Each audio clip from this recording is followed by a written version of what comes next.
Kur vjen Leban, qysh njerë si njeri? A më nësh me e përshku? Leban, ku t'ka linë baba, ku t'a kalon tokën?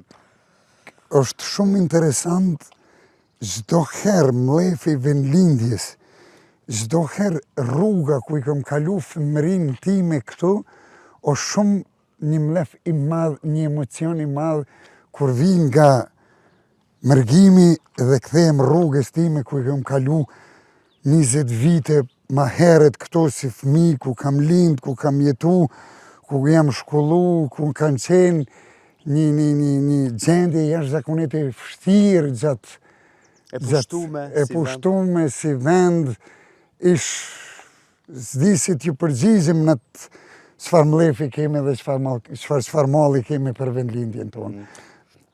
Më të vetë, bas jam dhe para 30 e disa viteve, pse vendosëm me marrë rrugën për Austri tashmë që je atje?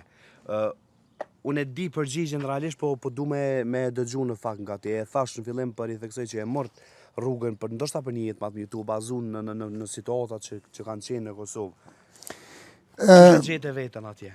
Është shumë interesant, unë kam qenë në fakultet filologjik, I kam fakultetin filologjik të Krym, dhe qysh atë kohë masat e dhunshme nga Serbia të cilët na deportonin, na dëmtonin, na shkatronin, na hiqnin nga objekte tona që I kemi, objekte që I kemi pas, objekte tona ku zhvillimi I historisë dhe letërsisë shqipe nga shqiptarët që ishin të mërshëm, që na debojshin të mërshëm nga shumë objekte shkollore, universitete.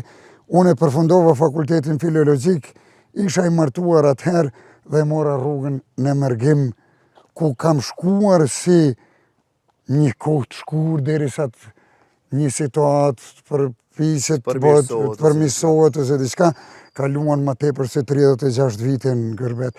Kjo ishte ajo shtymja jonë që neve na ka detyru atëherë regjimi I serbëve, ku sot e asoj dite ekziston në ish studentat në demonstratat studentore të viteve 80, ku ishëm të maltretuar nga qeveria serbe atëhershme e kasapit Ballkanit Miloševićit, I cili na I morë objektet dhe kështu ka qenë detyrimi ynë që të kalojmë në mërgim në mërgat.